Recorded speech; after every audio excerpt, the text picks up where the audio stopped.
Okay, I think I'm ready.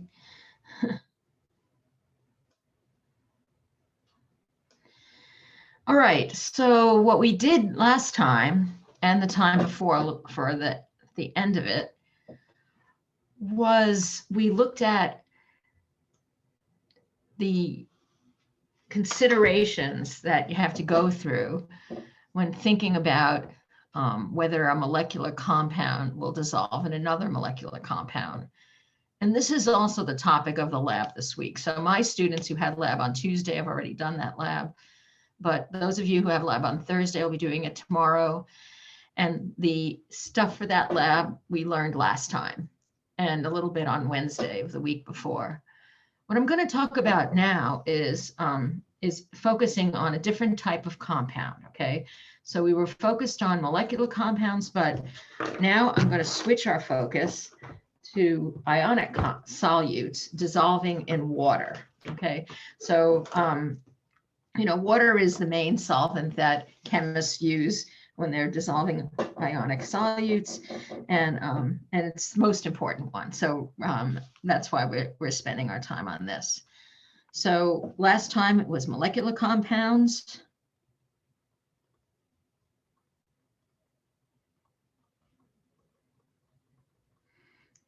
Dissolving or not, depending, right? This time our focus is ionic. Ionic compounds dissolving in water. Or not, right? Because they could dissolve or potentially not dissolve. So I'm going to call your attention back to Chem 103. And I'm sure that wherever you took it or whoever you took it with, they talked about solubility to some extent. For example, you did the precipitation reaction, things like that. And in order to figure out if a precipitate would happen, you had to know whether those ionic compounds were soluble or not. But it wasn't a simple thing. It wasn't like, oh, every single, well, there's always exceptions. That's what I'm saying, is that there were a lot of solubility rules. And let me tell you, they wouldn't be a whole page of solubility rules if it was easy to predict, what was going to dissolve and what wasn't going to dissolve. So I'm just going to, I'm sure you've seen a table kind of like this, maybe not this exact table, but this summarizes some of the rules. Like, for example, there are some ionic compounds that are always soluble, and those are those that contain these ions, either from the first group of the periodic table or ammonium. Those are always soluble. And acetates and nitrates are as well. But then when you get to chlorides and bromides and fluorides, iodides, so these are the halogens in group 7, they're generally soluble, but then there are these exceptions. So for example, if you had lead with iodide, so PbI2, for example, is insoluble. It's not soluble. And silver chloride is insoluble. And I know that if you had been in lab last semester, you would have done a reaction where you would have made a silver chloride precipitate, and you would have been able to see it. I don't know what you did instead, but maybe you saw a picture of it. So anyway, what my point is that there are all these rules and all these exceptions, right? And the whole thing speaks to the fact that it is very hard to predict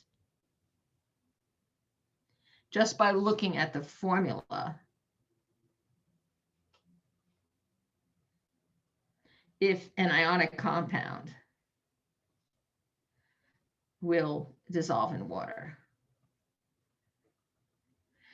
And another thing I want to say is that now we've been getting a little more technical about what it means to be soluble. So first of all, we can go a little bit deeper. So in Chem 103, we might have called something soluble. So in Chem 103, soluble means, we don't make a distinction between how much dissolves, right? So let me actually say in Chem 103, insoluble means, we say it doesn't dissolve at all.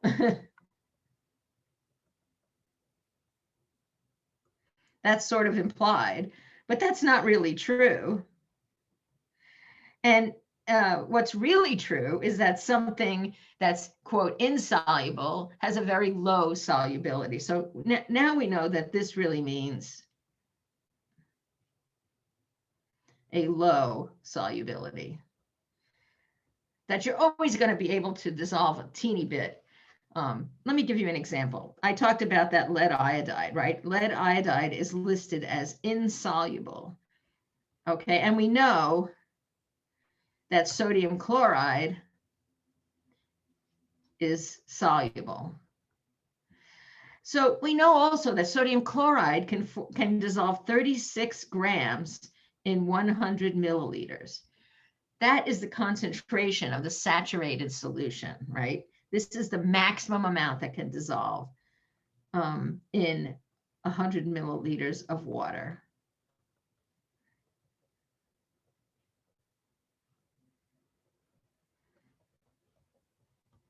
It's the maximum that can dissolve in 100 mils. For lead iodide, to give you a contrast, the 0.085 grams per 100 milliliters of water, that's how much you can dissolve, okay? This is the concentration of the saturated solution for lead iodide in water. This is the maximum that can dissolve in 100 milliliters of water. So you could see that there's a really huge contrast here between these two numbers. This is really a lot of solid dissolves, and this is really a little. Okay, so believe me, there's everything in between. Okay, so why is there such a difference here? And frankly, there's no easy answer to that question, which makes it very hard, to predict if things are going to be soluble or not. But what it depends on is the same kind of thinking, or it depends on the same two factors as for molecular compounds. And to anybody, what are these two factors? Number one and number two. Give me one of them.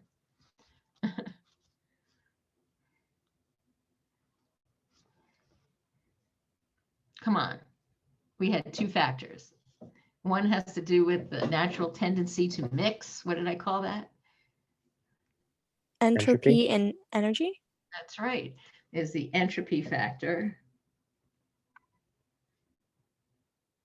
And then there's the energy or enthalpy. I use those two words rather interchangeably until you take PChem, in which case we start talking about the differences. But energy and enthalpy are really about the same. Okay, so so the entropy factor always favors mixing. This is the nature's tendency to mix term, or this is the factor that is that things tend to get more disordered than more ordered. Now, energy can go either way, right? So what happens if the delta H solution is large and positive? If delta H solution, that means the energy change in going from separated solvent and solute to the solution. That's what this delta H refers to, going from separated to a solution. If this is large and positive, then entropy cannot overcome it.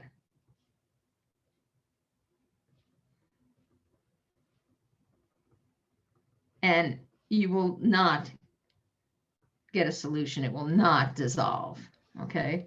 The same is true for ionic compounds dissolving in water.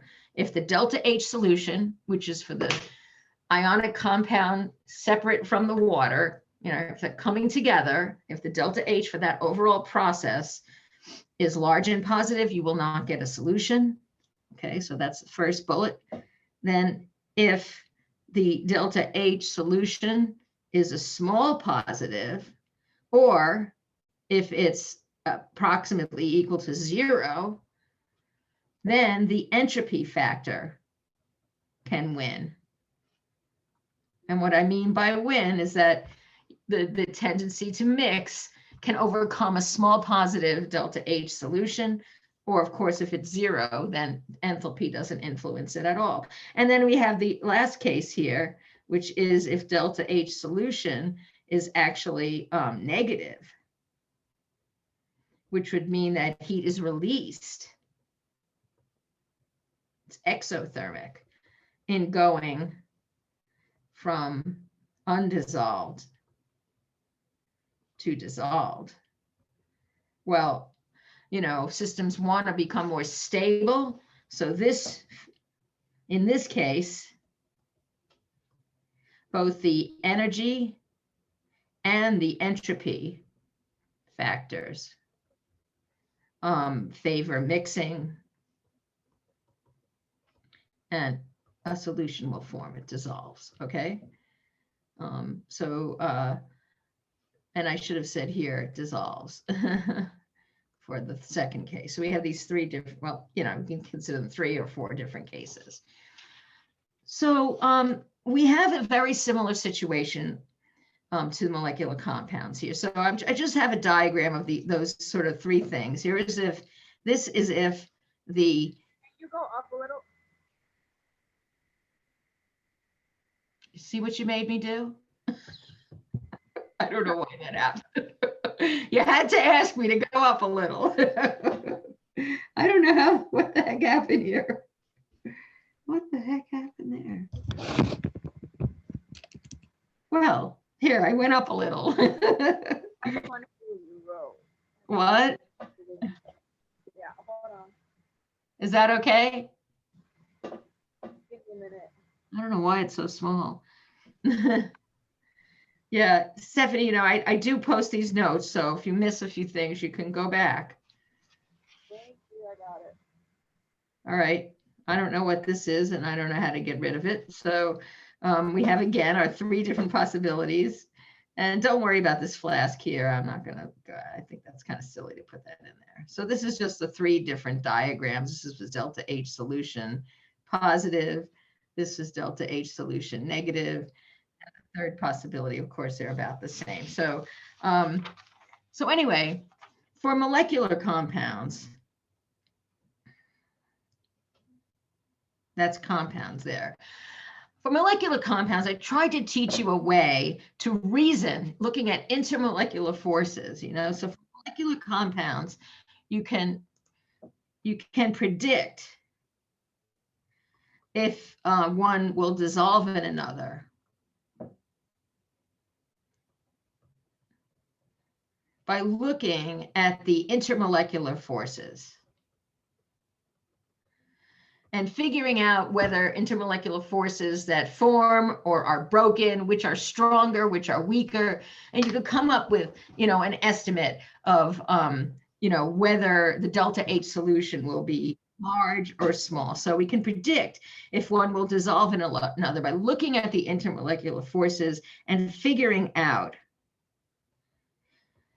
not by looking things up, but just by, you know, thinking about it, figuring out if delta H solution is positive and large, positive and small, 0, or even negative. Okay, we can figure this out. That's what we spent the last class and a half doing. But for ionic compounds, this is really about an impossible task. So this is not possible. There are just too many complicated things involved in this prediction. So you're kind of off the hook for that. I'm not going to ask you, you know, will calcium sulfate dissolve in water? I won't ask you that because it's really impossible to predict. However, better than that, we can actually calculate it. And it's a really easy calculation. That's the most beautiful thing about it. So it's not possible to do this figuring out, okay? But there's an even better thing we can do.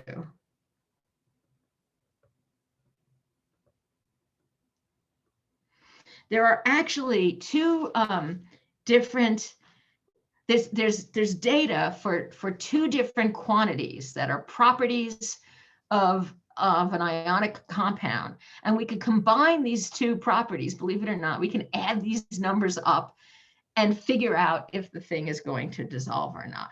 So we can actually calculate the delta H solution. If my pen would write, that would be very nice. We can calculate delta H solution for ionic compounds dissolving in water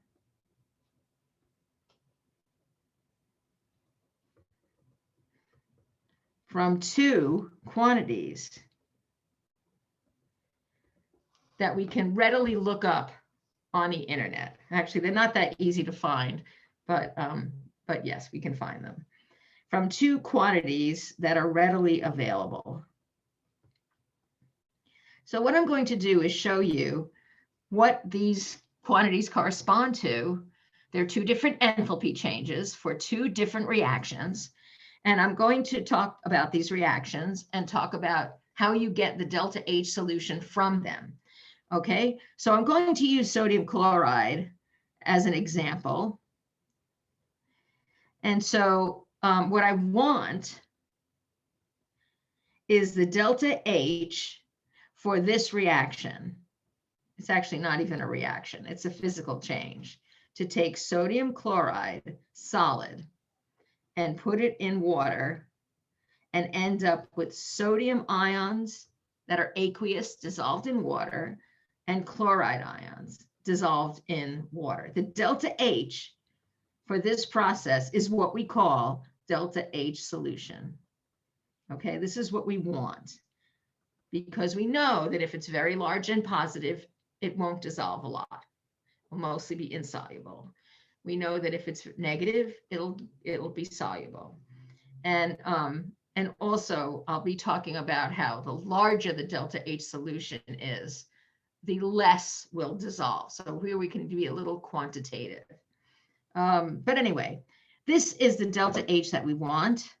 And I'm going to show you two reactions, like I said, that will give us this delta H. And these two reactions are have delta H's that we can find easily.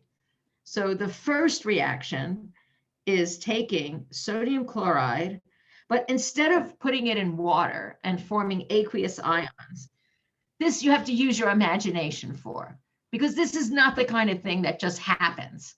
This is something you would have to go into the lab and like maybe, you know, zap some sodium chloride with a laser to get them to put its ions in the gas phase. Okay. This is not a reaction that's going to happen on your tabletop above your container of salt. Okay.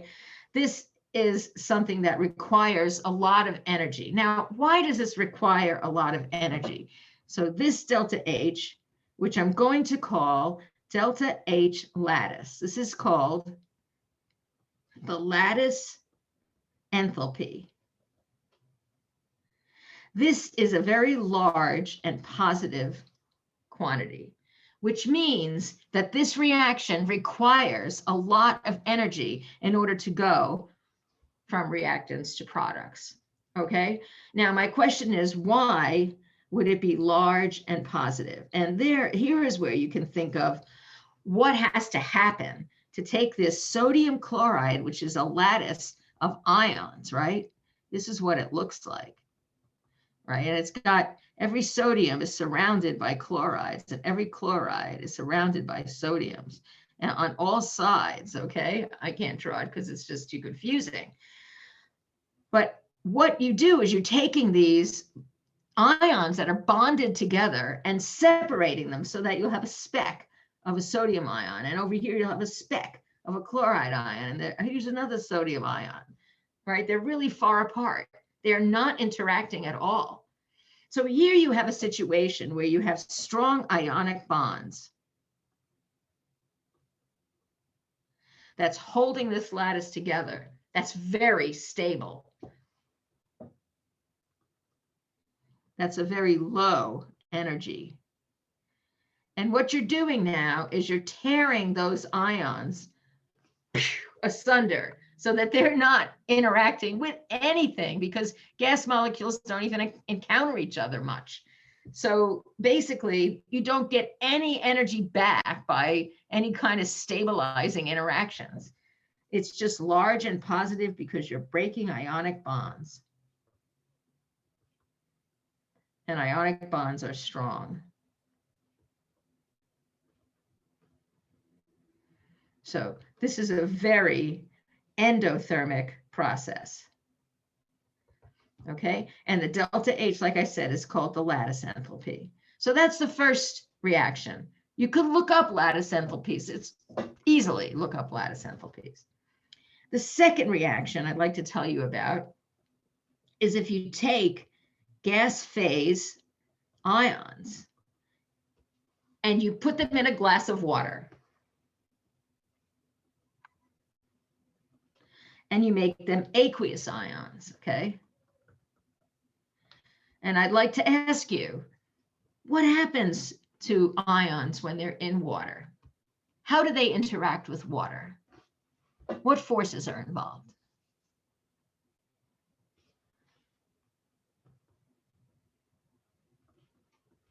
Come on, somebody turn on your mic.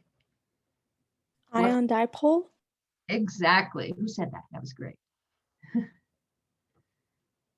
Yes, ion dipole forces. So here you have your sodium ion, your chloride ion in the gas phase. No interactions. My pen has got no ink. Oh, isn't that nice? This has to happen a few times in class, I guess.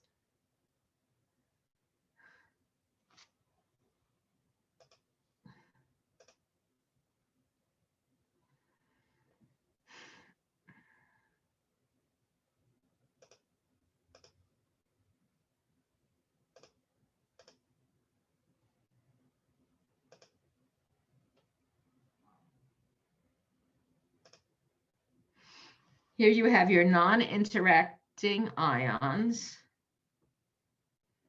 And then on this side, you have the same ions, but now the sodium will be attracted to the oxygen of water. And there'll be many, many such interactions, etc. Okay. And the chloride on the right side here, I guess I should draw it over here, will be attracted to the H of the water molecule. And there'll be many such interactions there as well.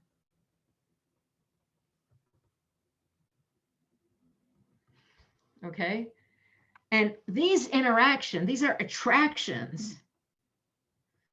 And attractions stabilize.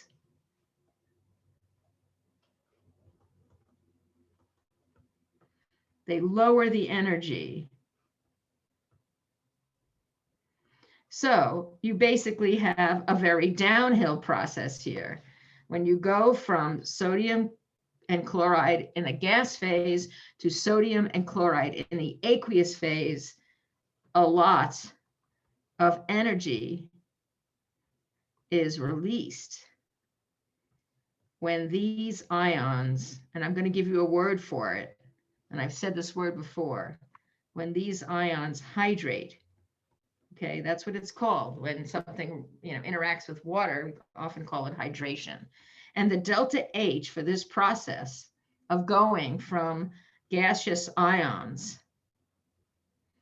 to aqueous ions is called the delta H hydration. Now, you might think that's about drinking water when you're exercising, but it's not. So we have these two reactions, okay? We have, this was number one, sodium chloride solid going to gas phase ions.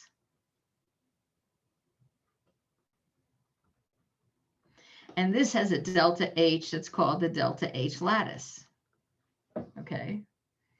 And then we also have the gas phase ions going to aqueous ions. And this delta H is the delta H hydration. Okay, now, if you add these equations together, you'll notice the product of the first reaction is the same as the reactant in the second reaction. And when you add these equations together, you can treat them very much like mathematical equations. But what you're really kind of saying is, what would happen if you did the first reaction and followed it by the second reaction? So that would mean that these guys here that are created in the first reaction would go away in the second reaction. So it's like you can cancel them, okay? And what you end up with is exactly the equation that we want, which is going from solid to aqueous. And you've learned in first semester of general chemistry that you can add up these energy changes so that the delta H for this reaction, what is the delta H for this reaction called? You're taking a solid and you're putting it in solution. This is the delta H what? Hydration. I'm talking about this one here, not this one here, okay? Hydration is when you go from gas phase to aqueous. We call this the delta H solution, right? Because you're going from the solid to the aqueous, but good try, all right? So this delta H, the delta H for this reactions, so this reaction's delta H is delta H solution. And when you add up two equations, you add up their corresponding delta H's. So if we simply add together the lattice enthalpy and the hydration enthalpy, we end up with an actual real calculated value of the delta H solution. Okay, so whereas for molecular compounds, we had to hem and haw and say, oh, you're breaking up the strong hydrogen bonds and you're forming strong hydrogen bonds, so delta H is about 0. You know, here we don't have to do that. Here we simply have to look in a table. We find these values, delta H lattice and delta H hydration. We add them up and we can find the value for delta H solution, okay? But what we have here, when you think about it, is that delta H lattice is a very large positive number. Remember, that corresponded to pulling apart, breaking all those ionic bonds and ripping that lattice apart into gas phase ions. Hydration, that was a very large negative number, which maybe I forgot to tell you here, but I did tell you that there were very strong interactions here, and it says a lot of energy is released. So delta H hydration is a large negative number. Maybe I should have said that. Okay, so we have a very large positive number and a very large negative number. And this is why it is so hard to predict whether an ionic compound will be soluble, because these numbers are around the same magnitude. So that generally means a delta H solution is not going to have an enormous size. It's going to be a modest quantity. It's not going to be, you know, hundreds of kilojoules per mole generally. It's in the tens or something like that. So that's because you have these two equal and almost opposite contributions to the delta H solution. So, but really delta H solution, this result can be positive, negative, or 0. Okay, and it has big consequences depending on whether it's positive, negative, or 0, and how positive it is. Okay, so okay, but let's first figure out when is it going to be positive. Okay, so we have this delta H lattice, which is this large positive number, and delta H hydration, which is a large negative number. If this is a larger positive number, then this is a negative number. In other words, if it takes more energy to break up the lattice than the energy you get out when you solvate, when you put that water with, those ions with water, we say we solvate the ions. We dissolve them in water when we put those ions with water. So if it takes more energy to break up the lattice than the energy that's released when those ions are hydrated, then we'll have a positive delta H solution. So delta H solution is positive when the lattice enthalpy, which is positive, right, is greater than the hydration enthalpy. I should say the magnitude. In other words, hydration enthalpy is negative.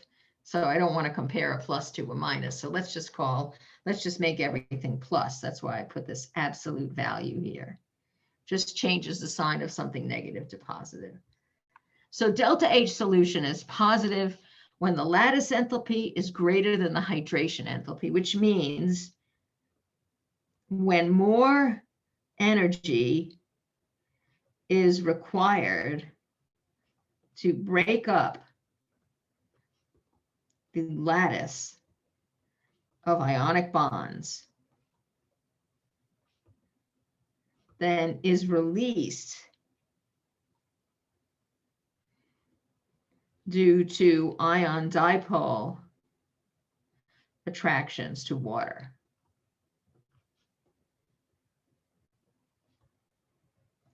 And you might say, well, ion dipole forces, they're weak. They're only intermolecular forces.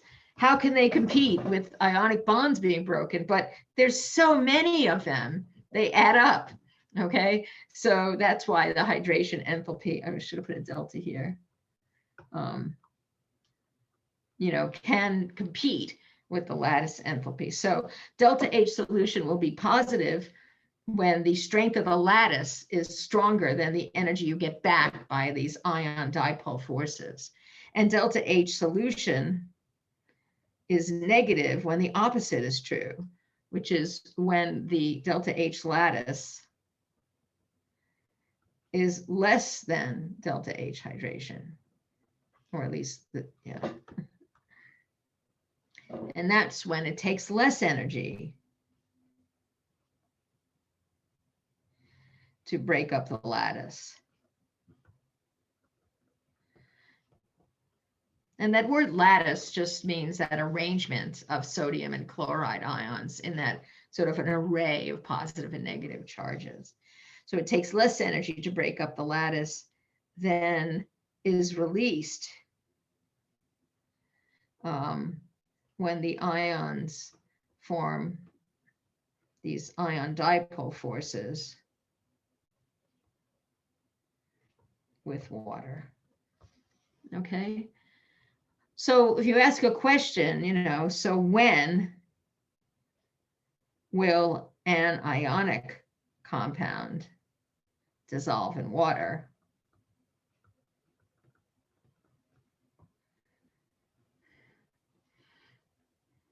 Or when will it? What do you think? What happens if delta H solution is negative?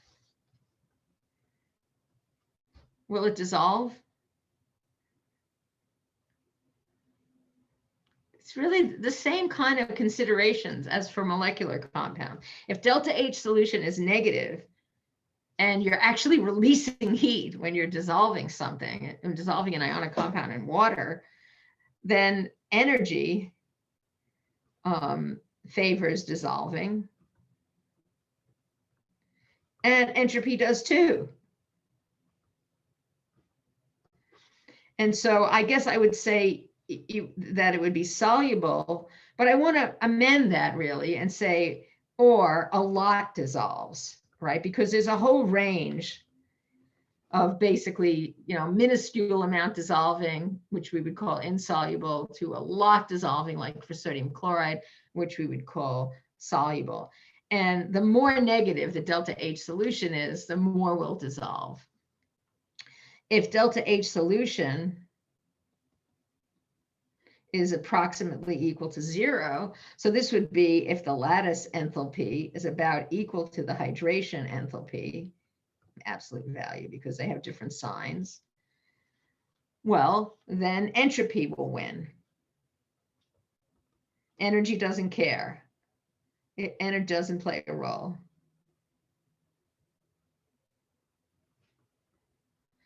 Because really, there was no change in energy. And that would mean that there would be, yes, there would be some good solubility. Let's see.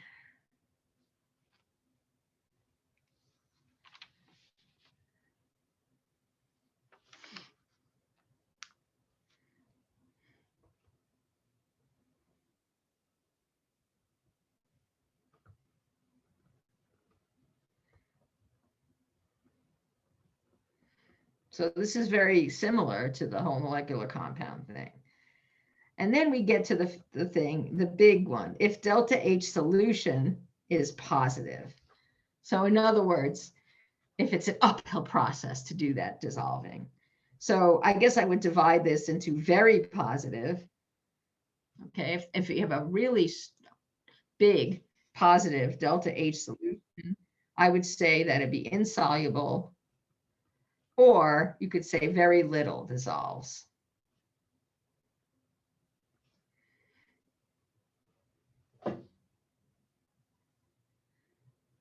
It did it again. It just kicked me out. What the heck is wrong with this thing? I can't see it. Oh, well, what are you going to do?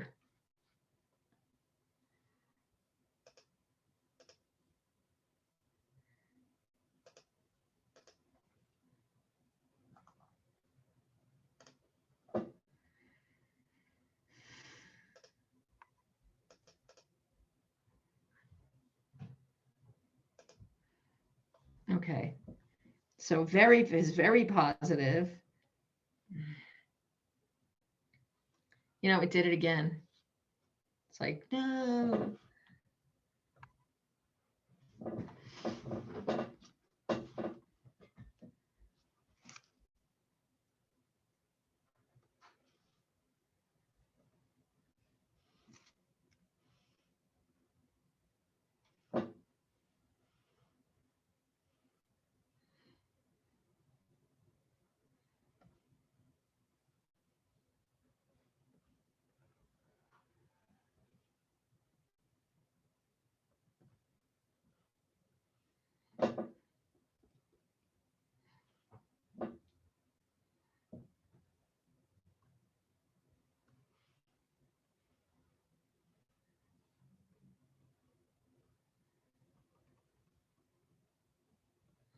So if it's a very small, it's just not such a big positive number, then I would say that there could be quite a bit dissolving, can be soluble,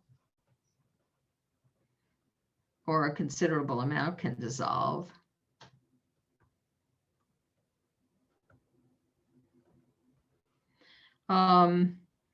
Because of entropy,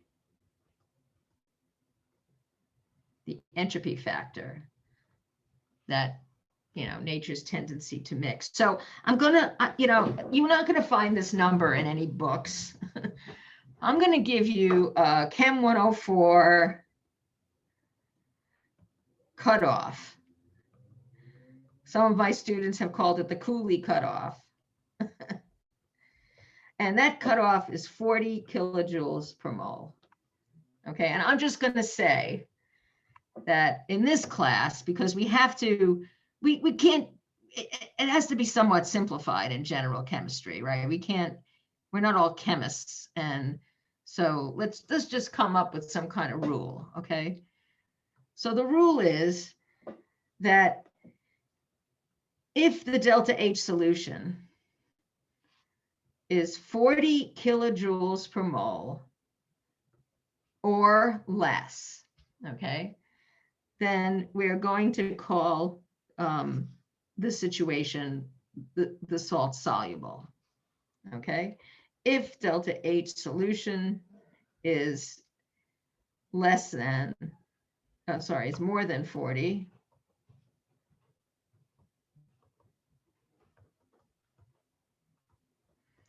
going to say it's not soluble, it's insoluble.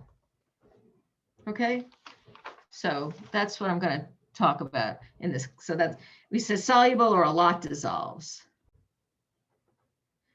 Insoluble or a little dissolves. Okay. And another thing is that the higher, the larger it is, the less will dissolve. The greater delta H solution, the less will dissolve. The greater, the less. That just doesn't sound grammatical. Let's get rid of the greater delta H solution, less dissolve. So there's all kinds of gradations, like I said, of dissolving and not dissolving that chemicals just have a huge variety. Okay, so let's take a look at this activity. It's activity 4A. And all you're being given here are two numbers. Remember those two numbers. We have the lattice enthalpy for sodium chloride and the hydration enthalpy. Okay, and now what do we have to do? Well, we know that all we have to do to find delta H solution is to add them up. This is a tough calculation here. We have delta H lattice, which is 771. And then we have delta H hydration, which is negative 770. So when you add those up, you get 1, and this unit is kilojoules per mole. 1 kilojoule per mole. So remember, I told you that these numbers, these delta H's of solution, they tend to be, you know, kind of small, right? You're never going to get a delta H solution that is itself hundreds of kilojoules. That's just too much energy. That's like breaking bonds and stuff like that. No, it's not going to be like that. So you're going to get numbers that are in the tens, and maybe even in the hundreds, but like 100, not like 200 or 500. Okay, so here's the question. Would you expect sodium chloride to dissolve in water? What's the answer to that? Here you have a delta H that's pretty close to 0, all right? So what happens when the delta H is near 0?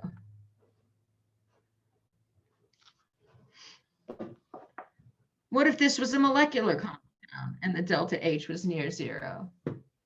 What would we say about the solubility of those molecular compounds? It would be soluble. Yeah, why? Which factor is taking over here? The entropy. That's right, because the entropy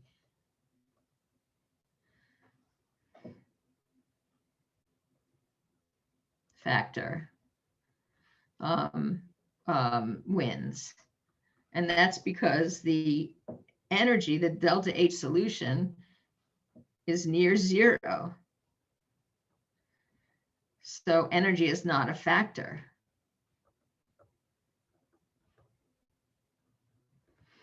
Okay.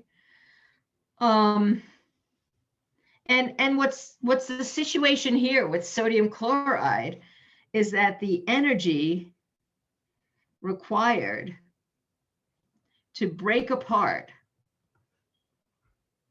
the NaCl lattice, that lattice enthalpy, is just about the same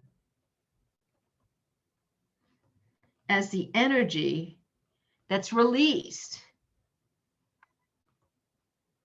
when Na plus and Cl minus form those ion dipole attractions to water. Form, I'm going to say many because it's really a lot.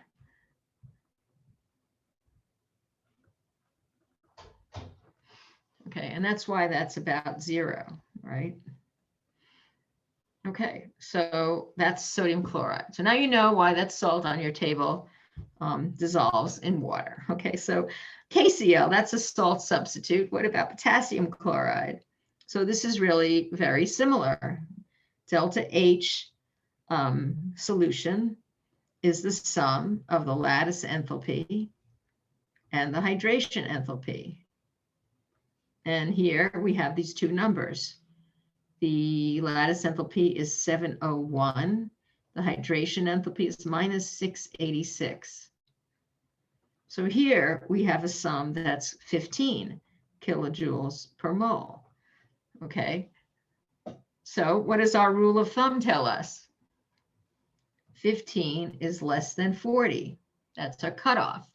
So would you expect it to be soluble? And the answer is yes. Okay. So this is considered small enough that the entropy factor can overcome it. So this is a small enough delta H solution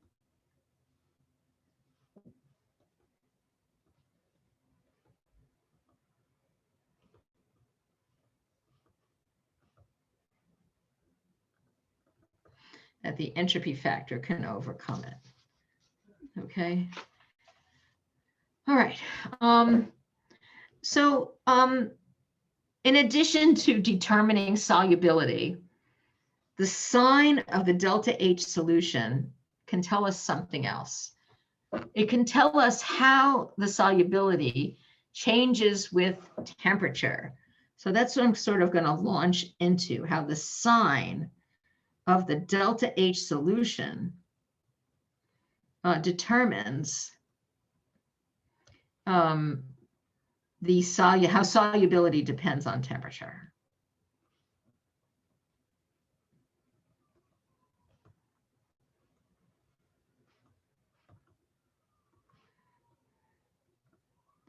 And this is kind of important, not just for knowing how things change, how the solubilities change with temperature, but because this is going to be our first illustration of a principle called Le Chatelier's principle, which deals with how a system at equilibrium responds to a stress. So I'm going to talk about this example.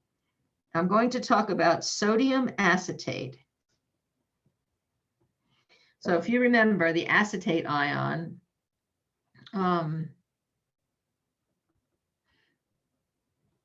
that's one of the ways of writing it. It almost looks like acetic acid, but not quite. It's missing a hydrogen. So this is the acetate ion. And most of the time in my class, I refer to this with the abbreviation OAC minus. Okay, we'll learn a lot more about this when we do our unit on acids later on. But for now, sodium acetate. So this is the acetate ion, just so as you know what it is. Okay, so if you take sodium acetate, I'm going to do my example with sodium acetate, NaOAC, and you put it in H2O, it's ionic. It gives you a sodium ion and an acetate ion. And acetates are pretty soluble. Anyway, so this actually has a positive delta H solution, but it must not be that positive, right? Because it's pretty soluble. So a lot of these salts, a lot of these compounds have positive delta H solution, which means, again, that you need more energy to break up the lattice than the energy that's released when you form those ion dipole forces. Okay, so sometimes when it has a positive delta H solution, which means that the reaction is endothermic. Remember, we have endothermic means requires heat. And exothermic means it releases heat. So sometimes when we have a reaction that requires heat, we actually write heat as if it's a reactant. We might write this like this, NaOAC plus, I'll put heat because it's in red because heat is like red.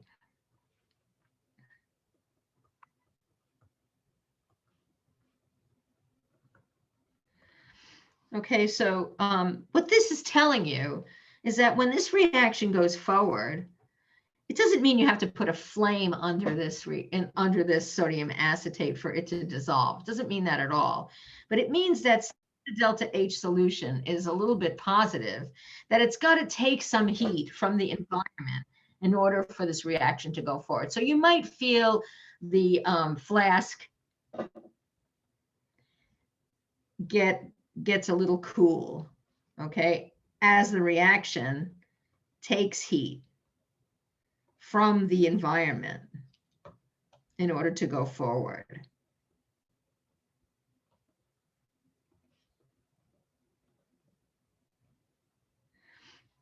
So when you have an endothermic reaction, the flask will feel cool. If you have an exothermic reaction, it produces heat, well, then it feels hot. You feel that heat coming out. But in this case, it might feel a little cool. So now, what if you prepare a saturated solution of this thing, of sodium acetate? So basically what that would mean is you take some kind of a flask, right?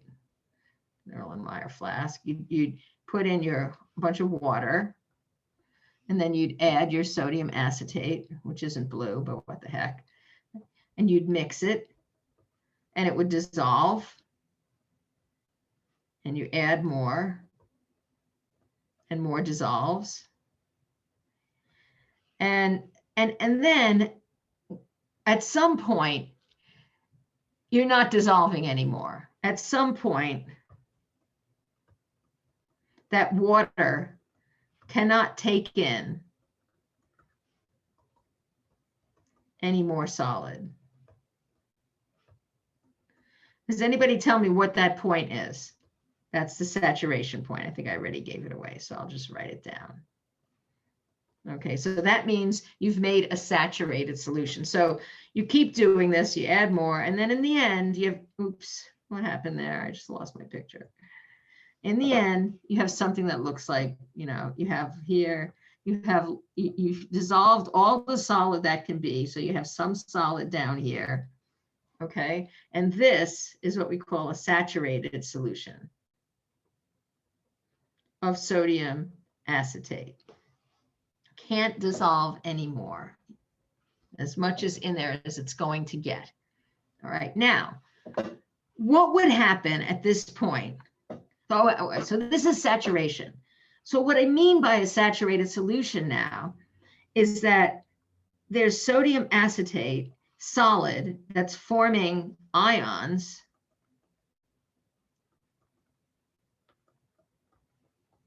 but there's also just as much of the reaction going back. Remember, we have this equilibrium here. That's what it means to be a saturated solution. I drew it kind of like this, that you have just as much deposition, that's putting the solid back, as we have dissolving, that these happen with equal rates. That's what's meant by a saturated solution. It's an equilibrium situation.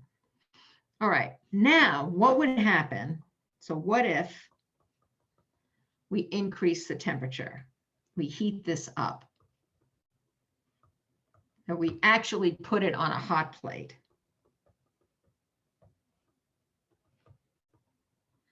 And add heat. We raise the temperature. Okay, so now we take our you know, we had this thing, it has a little bit of solid on the bottom, it's saturated, and we put it on a hot plate, which somehow is not working. Okay, I'm not going to complain, I'm just going to get it back.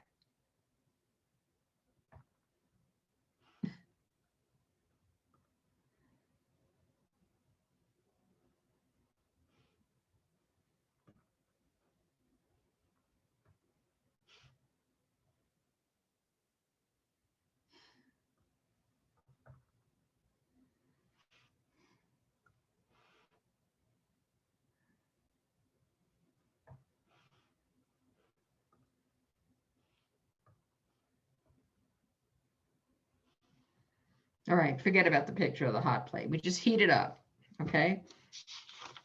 What's going to happen? Okay, we're raising the temperature. So we have this reaction.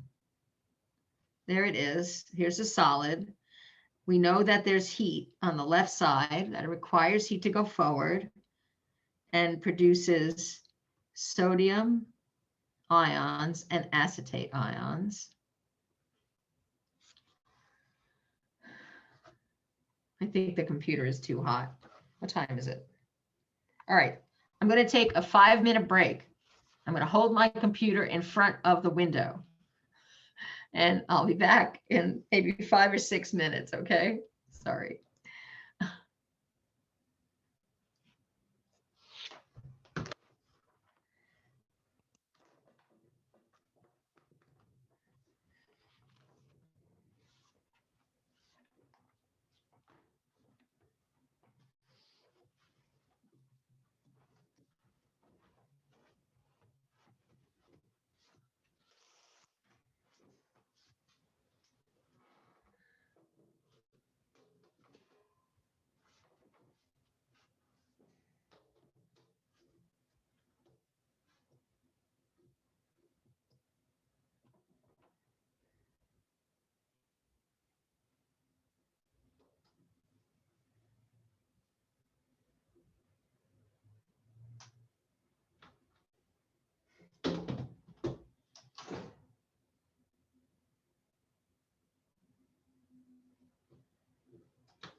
Okay, so this is where we were. I was saying, what if we have this reaction? We have a saturated solution of sodium acetate in H2O, and then we heat it up by putting it on a hot plate. What's going to happen, well, is we have this reaction at equilibrium. This is the reaction we have at equilibrium. And now what we're doing is we are going to disturb this equilibrium by adding heat. So this is what we would call a disturbance, or in the language of Le Chatelier's principle, we would call it a stress. So this stresses the system. And Le Chatelier's principle, I'm just going to write it down for you here because we use it quite a bit in this semester. So Le Chatelier, very funny spelling there, French name. Le Chatelier's principle says that systems at equilibrium, like this reaction, systems at equilibrium respond to a stress by acting in such a way as to reduce or relieve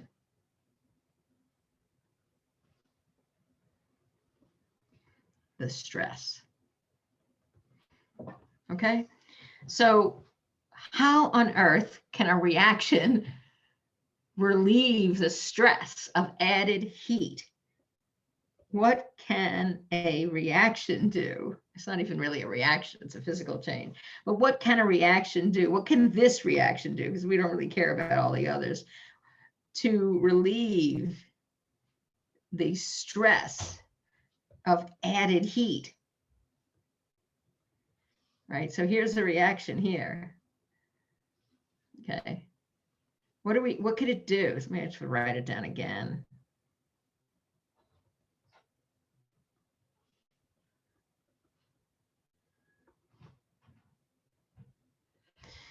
The only thing this reaction can do is it can either go forward or it can go backwards. In order to relieve the stress, it's going to want to get rid of the heat. if you are adding heat, this is a stress, add heat, raise the temperature. What this reaction is going to do is it's going to go in such a way as to absorb the heat, as to consume the heat. And that means it's going to go forward. So the reaction will go further forward because that is the direction that will use up heat. And that's because this reaction is endothermic. All right. So what happens is the more you heat it up, the more it will dissolve. So notice this is the direction that dissolves the sodium acetate into aqueous ions. So as heat is added, more of the sodium acetate dissolves. Okay, does that make sense? Oh, change phases. Well, this reaction is actually considered a kind of a phase change. You're going from solid to aqueous. But no, we're not going to do anything beyond that in terms of phase changing. So here's the thing. If you have a delta H solution, like we do here, the delta H solution, remember, is a delta H for this reaction or for this process. If the delta H solution is positive, then heating up the saturated solution leads to more dissolving.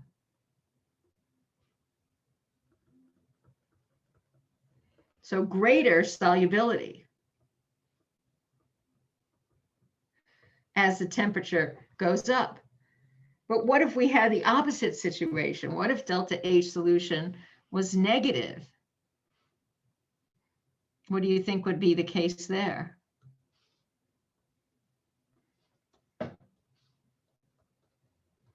So if delta H solution is negative, then you won't have the heat on the right side. You'll have it on the left side. And if you add heat, it's going to go in the opposite direction. Delta H solution is negative. Adding heat will mean that less dissolves. And you will have smaller solubility as the temperature goes up. So this delta H solution does a lot for us. Not only tells us whether something is expected to be soluble, but it tells us if its solubility will increase or decrease as temperature goes up. So for an example of this one, sodium sulfate, okay? As sodium sulfate forms two dissolved sodiums and one sulfate plus heat. Dissolving sodium sulfate is actually exothermic. It releases heat. So if the temperature is increased, which is the same as adding heat, this process goes in reverse. Remember, we had an equilibrium. So both of these things are happening, but if you add heat, you're going to encourage the back reaction to happen. And this means that this compound will be less soluble at a higher temperature. Now, just about all of the compounds that we know, from everyday life, like sodium chloride and sugar, if you're making lemonade, one thing you can do is dissolve sucrose in a small amount of water in the microwave, heat it up, and then mix in the rest of the water and make it all cold with ice cubes, and you will sort of have you will have made that sucrose dissolve, and usually it won't come out of solution after you do that. But anyway, that's our experience. So we're really experienced with salt and sugar that you can dissolve more of. Although for sodium chloride, it's not a big dependence because it has a very small positive delta H solution. But let me show you a graph here. This is a graph of the solubility of ionic compounds and how it changes with temperature. Okay, so look at what's happening here. We've got all these different compounds, and most of them, like this one and this one and this one and this one, most of them, the solubility increases with temperature. So, so what would you say the delta H solution for most of these compounds is positive, because the solubilities increase with temperature. If you look closely, you'll see you got one here. This is going down. This is the sodium sulfate, that example I gave. And then you've got sodium chloride here, which goes up, but only very slightly because its delta H is very close to 0.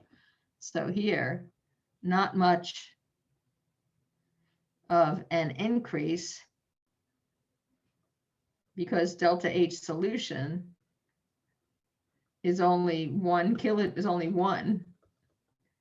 is very small. And sodium sulfate, the solubility decreases as the temperature increases, and that's because it has a negative delta H solution. So there's a lot in this graph. Now, sodium acetate is the one I was talking about, and sodium acetate has a very big change in solubility with temperature.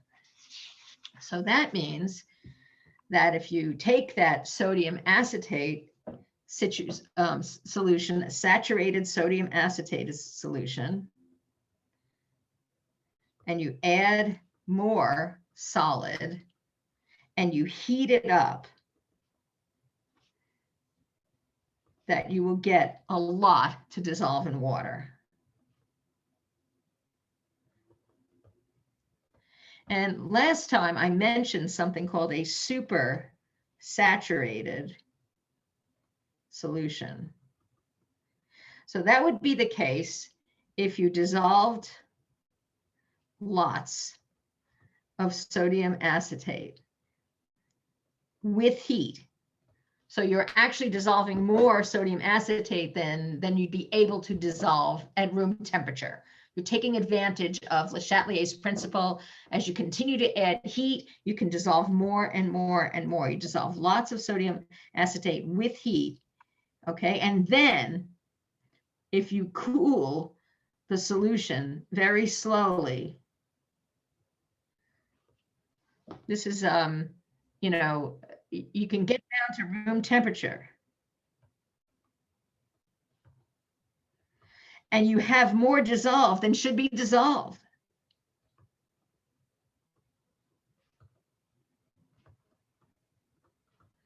You're way above the saturation point. And that is a very, I would say, very unstable situation. So I've done this demonstration many, many times where I take a whole bunch of sodium acetate and I heat it up with water. And I make a solution and then I cool it. And then I carry it down to the lecture hall. And something happens, I jostle it in a certain way. And before I get to the lecture hall, this has happened to me once or twice, it crashes out of solution because it's not supposed to have that much dissolved. It's not equilibrium, it's very unstable. So when you have this situation, so here we have it's like an illustration. This is like a solution, a super saturated solution of sodium acetate, okay? And I'm going to show you a video. It's a little demonstration video. And I want you to think this video is cute because all these kids are high school students and they don't look, they're probably not seniors. I don't know what they are, but they're very cute with their comments. And I just think it's a cute video. So I'm going to show it to you. And now I have to actually do that. So let me see if I can find it. Yeah. Oh, hold on a minute.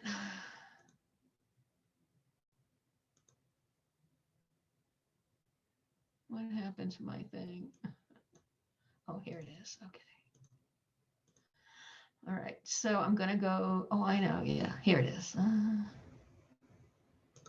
Let's go to the link. Okay. So one little crystal. No, I have to share the screen, hold on.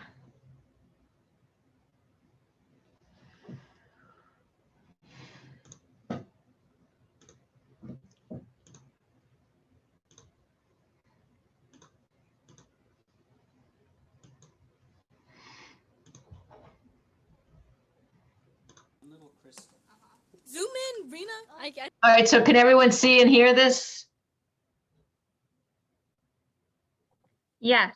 Okay, good. I'm gonna play it for you now. So this guy has the one little crystal. This is the sodium. I don't know how. Go closer. Hold on. Just start. You can't even see it. Okay, go. You can hardly see. Okay, well, there's a crystal. It's It might right crystallize your. It's not gonna crystallize on me. On your phone. Ready? Yes. So realize this has been sitting there all year long like this. Okay. What is it? And I'm What gonna is it? change. Huh? Well, it's water that has a huge amount of these crystals dissolved in it. Oh. It has so much of it that is called supersaturated. It actually is holding more salt than water actually can. How does that work? Because I boiled it. You dropped it in there? What? Oh snap! Oh my gosh, that's so cool! It looks like a sea It looks like a urchin. puff like a sea ball. urchin. My finger ran out of. Oh my god. Oh my god. That's so cool. It's so What happened to the cool. bug? What happens if it's still over there? That's Ow. so cool. It's still that was just one drop. Right there. One crystal. Imagine. Look at it extending from the bottom. Oh, that one's racing. It's racing. Look, that one's Jeremy. He got it. Yeah, I get that first. Watch it. I want to see my nail. I want my nail to be in the picture. Oh my gosh, Elijah. This is giving me goosebumps. It does look kind of weird. This is so cool. Is this real? They look like feathers. Can we touch it? Are we gonna No, blow it? wait till it's all crystallized. You would touch it either way, but I I would touch not. radioactive things. Oh my gosh, poor Austin. You can't see like that. He's Rena, in stop. Korea. He's having more fun. Are you gonna break it off and give pieces to all of us? Could we Can blow that up if we happen? touched it? Well, first touch the sides. Is it cold? I should have had you touch the It's probably sides freezing, before. right? No, It's No? warm. It's it's not even like frozen. It's not cold. it's not only.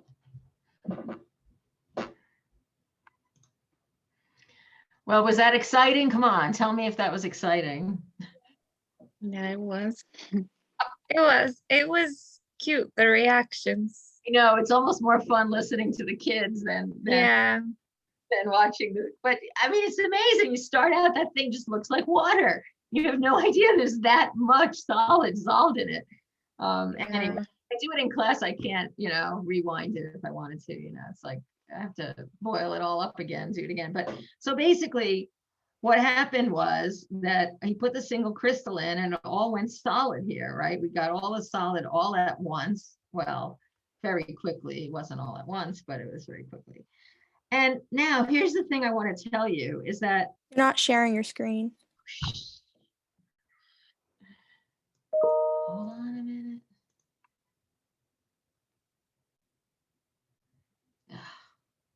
Oh, it's the other screen I have to share. Okay, wait. It's all very confusing.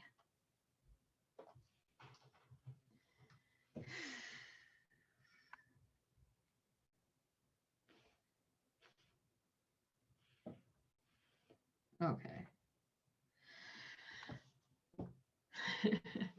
All right, so this is my screen here, and this is basically what we just saw. This thing went from a solution, which was super saturated, and then it turned into, looked like it turned into solid, but really it was just a solid dropped out of solution. It said, wait a minute, I'm going off the cliff. My feet are going like this, and suddenly it falls down. It's like the solution figured out it wasn't supposed to have that much dissolved. So anyway, if you remember, he asked them to touch the flask when it was done, and it was hot. Okay, well, look at this. To dissolve sodium acetate, requires heat. Why does it require heat? Because it has a positive delta H solution, right? When something has a positive enthalpy change, it requires heat. Okay, so when he went and dissolved all this stuff, he had to heat it up. But now that it is coming out of solution in this direction, now the heat, I've just taken this equation and I flipped it. Because now the aqueous ions are forming solid. So heat is coming out. So this reaction is exothermic, while this is endothermic. So just to show you that the energy considerations absolutely work out, because this reaction is endothermic when you're putting the salt into solution. It's going to be exothermic when the salt comes crashing out of the solution. So that's just sort of an interesting thing. I want to tell you that this activity 4B is going to be a special problem. What happened there?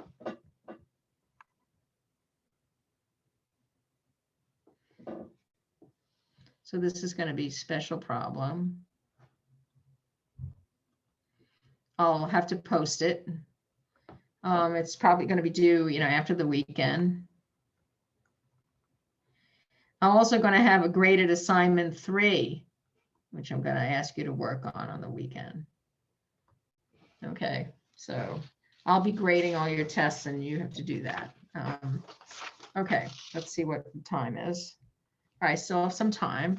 So I'm going to start the next, which is really still part of this same chapter.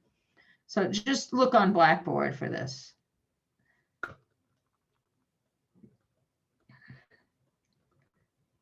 I'm going to have another special problem, which there's a video that sort of corresponds to, but I'll tell you about that after.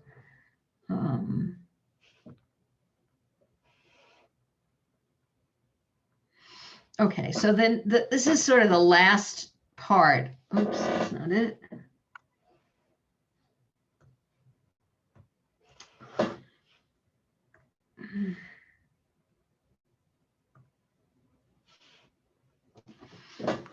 So this is the last topic. It's a big, kind of a biggish topic in Unit 3, and it's called Colligative Properties. And I guess you could call it colligative properties of solutions. What this is and what this means, these are properties that start out being properties of the liquid, okay, like boiling point, for example. So these start as liquid properties. But the thing about them is they change when you start to add a solute to it. They change when a solute is dissolved. Okay, and the amount of dissolved solute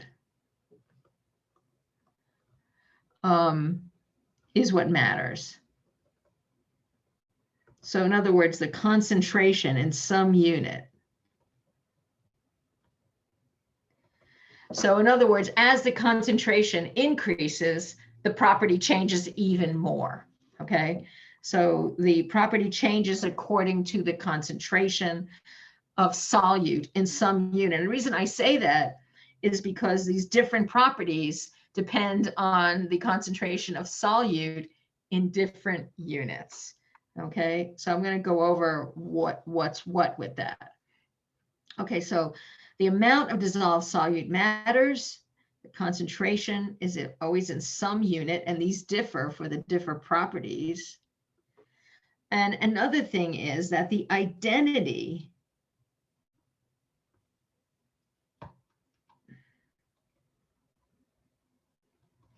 of the solute is not important. only the amount dissolved.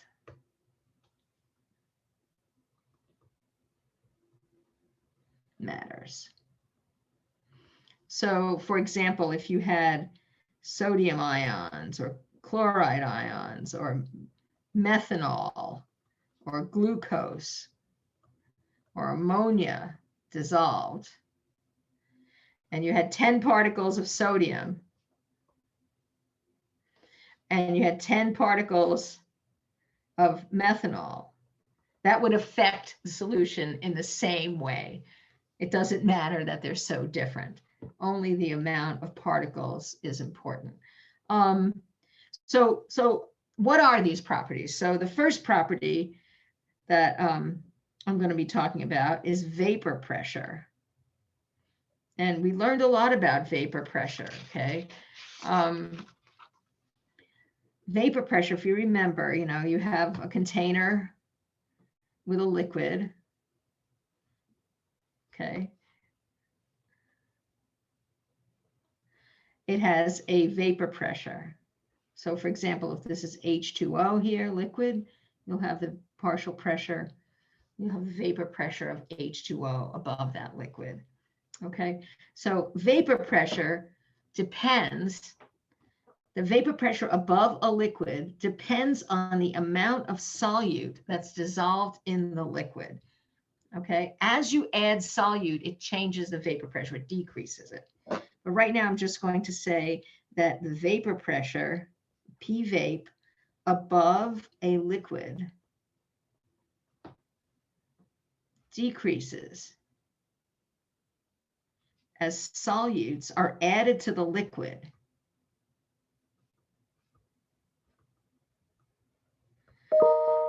And remember, I said that all these different colligative properties depend on concentration in different units.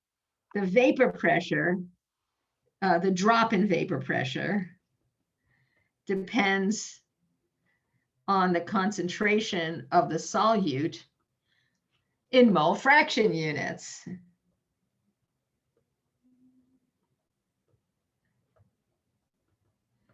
Okay, but that's not true of all of them. Other properties like boiling point. Boiling point increases as solutes dissolve. We call that boiling point elevation. And freezing point. Freezing point decreases with dissolved solutes.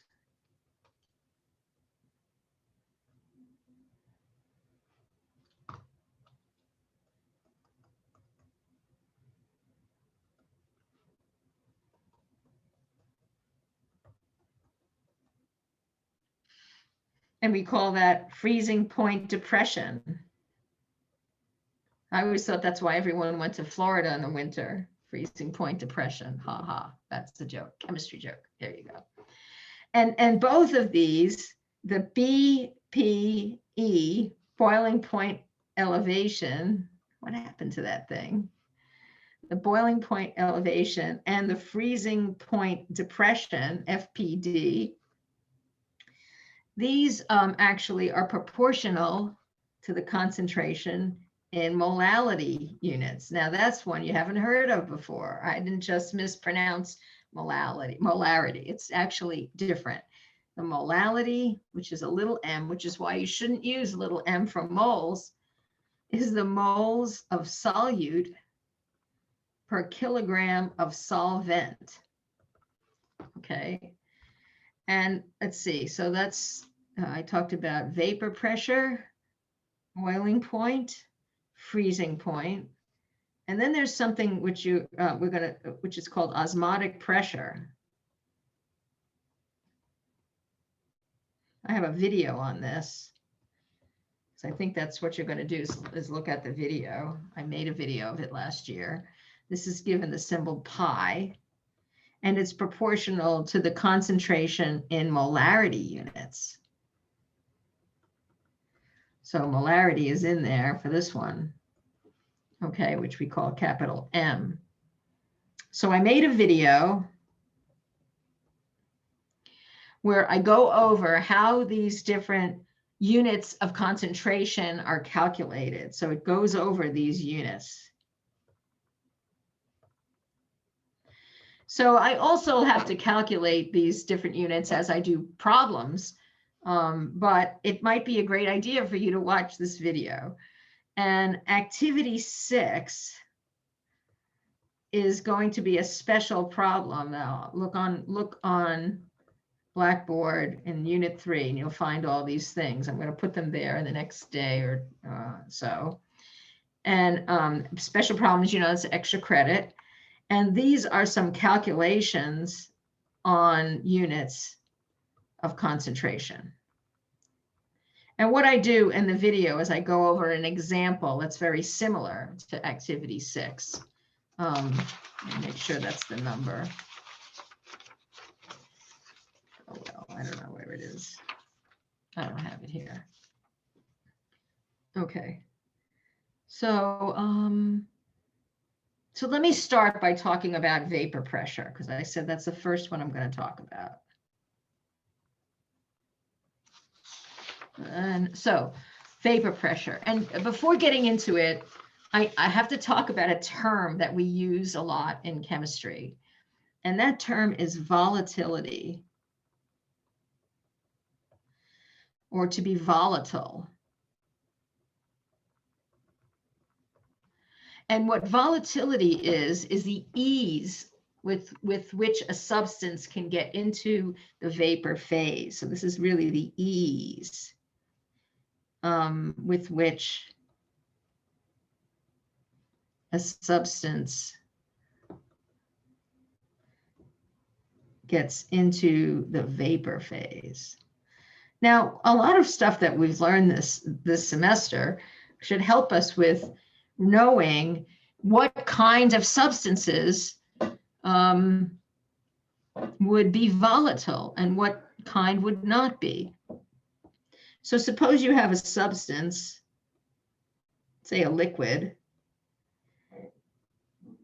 with very weak intermolecular forces, okay? Is that going to have a high vapor pressure or a low vapor pressure? It has weak intermolecular forces. What would you say about its vapor pressure? Weak intermolecular forces. High. Yes, it would have a very high vapor pressure. Okay, something with weak intermolecular forces has a high vapor pressure. Okay, we would say that this substance is volatile or very volatile. It gets into the gas phase easily, and that's because of its weak intermolecular forces. Okay, what if you had a substance with very strong intermolecular forces? Then its vapor pressure would be low. That's because it takes a lot more energy to get into the vapor to break up those forces. And we would say that this was not volatile. Or if it was really low,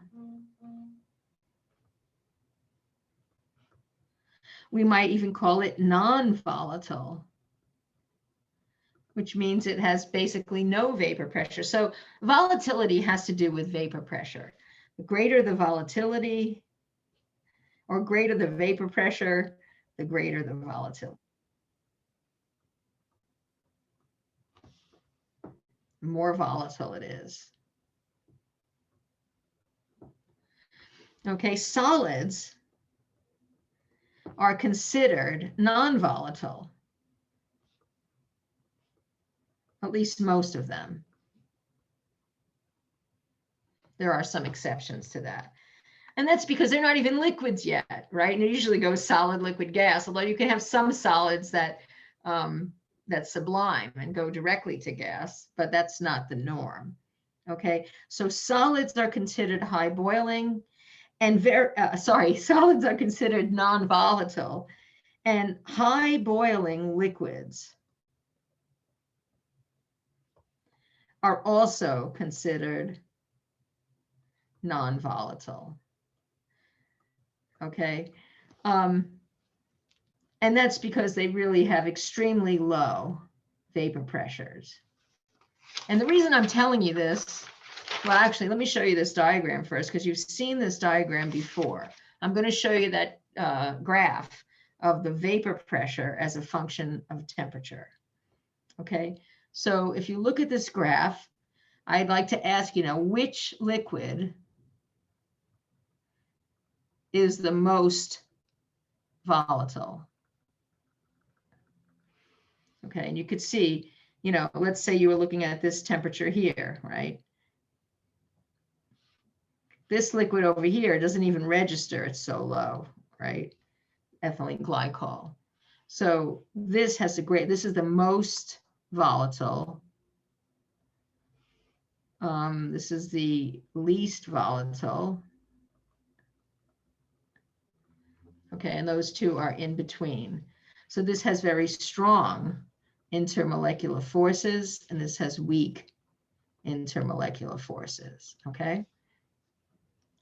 So ethylene glycol down at room temperature here has basically no vapor pressure of its own. So for EG, P vapor is about 0 at 25 degrees C, okay? It has no vapor pressure, so we would consider it non-volatile. And this is indeed a very high boiling liquid. This is actually what they put, one of the things that could be put in antifreeze in cars to keep it from freezing and also to keep it from boiling, actually.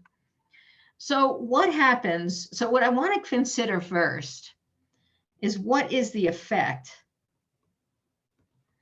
of adding a non-volatile solute to a liquid. And the reason I start with non-volatile is that's the easiest case. It's the easiest case because if you dissolve a solid or something that's high boiling, it doesn't have a vapor pressure of its own to confuse the issue. Okay, so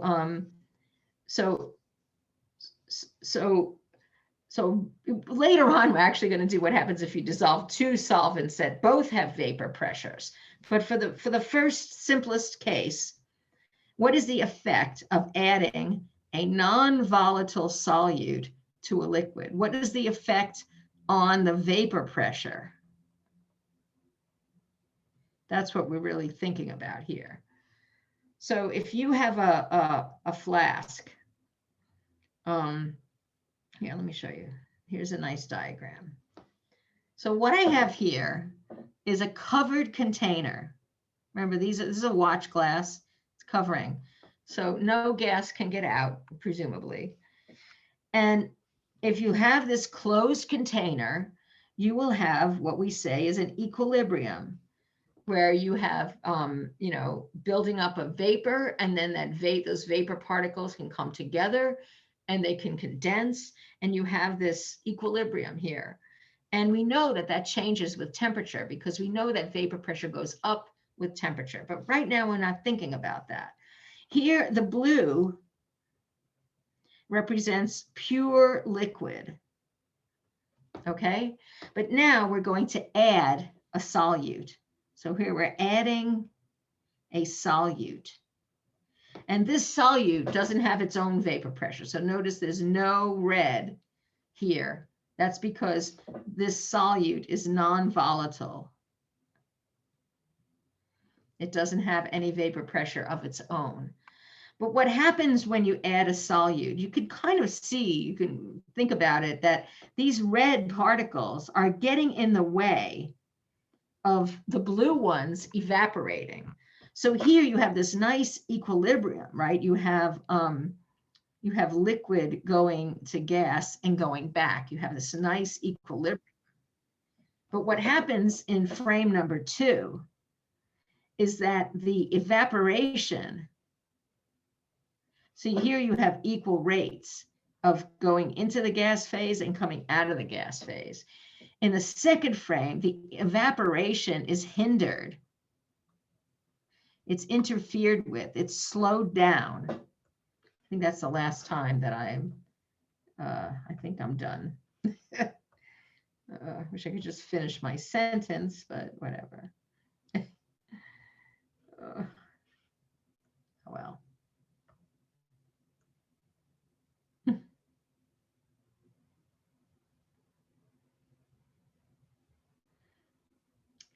No,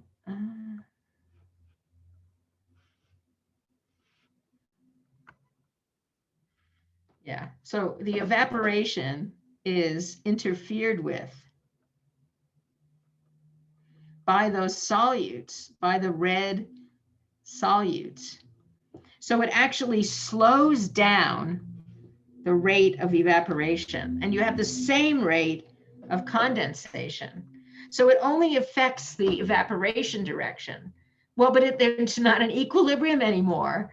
And now you have more of the condensation than the evaporation. And so what happens is if you wait a while, you get a new equilibrium that is established with equal rates, but there's less solvent.